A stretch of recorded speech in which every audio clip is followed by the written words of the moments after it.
मेरठ के जाने माने न्यूट्रीमा अस्पताल में जाने माने heart surgeon doctor Hariraj Singh Tomar द्वारा पोस्ट MIBSD के बारे में पूर्ण रूप से जानकारी दी गई।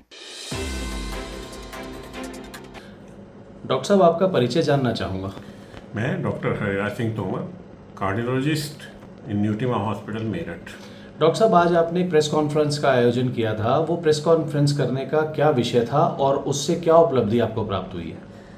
प्रेस कॉन्फ्रेंस करने का मेन पर्पज़ ये था, हमने आज एक पेशेंट को पोस्ट MI हार्ट अटैक के बाद BSD हो जाता है, वेंट्रिकुलर सेप्टल रप्चर, उसमें डिवाइस लगा के उसको बंद किया, जिसका पर्पज़ है मरीज को सिम्टोमेटिकली बेटर हो जाए पेशेंट और उसकी लाइफ बढ़ जाए।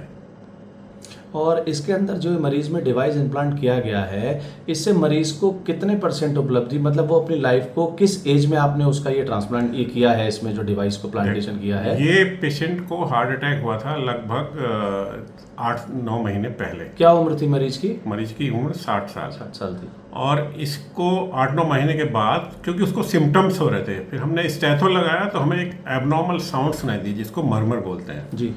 फिर हमने मरीज का एको किया केयरफुली, तो हमको दिखाई दिया हार्ट में ऊपर की तरफ एक छेद है, वेंट्रिकुलर सेप्टल डिफेक्ट। और फिर हमने इसको प्लान किया, क्योंकि राइट हार्ट के प्रेशर बहुत ज़्यादा बढ़े हुए थे।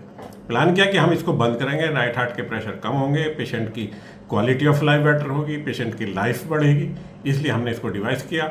और हमने इस डिवाइस को आयुष्मान के तहत डिवाइस को लगाया पेशेंट को, 1 रुपया भी पेशेंट का खर्च नहीं हुआ। और ये हमारा डिवाइस करने का पर्पज़ यही था कि पेशेंट की आगे क्वालिटी ऑफ लाइफ बेटर रहे और पेशेंट की लाइफ लंबी हो। तो ये मेरठ में पहली बार ये डिवाइस प्लांट किया गया है? जी। पोस्ट MIBSD बहुत ही ख़राब बीमारी होती है। लकीली इस पेशेंट की कुछ दिन तक अननोटिस रहा, बिकॉज छेद करीब बहुत बड़ा नहीं था और छोटा था, अपेक्स पे था। और इस पेशेंट को जो डिवाइस लगाने के बाद पेशेंट काफ़ी बेटर फील कर रहा है। लगने के इमीडिएट नेक्स्ट डे से ही पेशेंट को काफ़ी बेटर फील होता है। तो ये जो डिवाइस डाला गया है, इसकी लाइफ का कोई अप्रॉक्सीमेट, या पेशेंट जब तक जिंदा रहता है, अपनी ज़िंदगी जीता है, स्वच्छ और सुरक्षित रहता है? बिल्कुल। इस तरह से मानो जैसे आपका कपड़ा फट गया, आपने उसको रफू कर लिया, जब तक कपड़ा रहेगा रफू रहेगा, तो जब तक पेशेंट की लाइफ रहेगी डिवाइस पेशेंट के साथ रहेगा।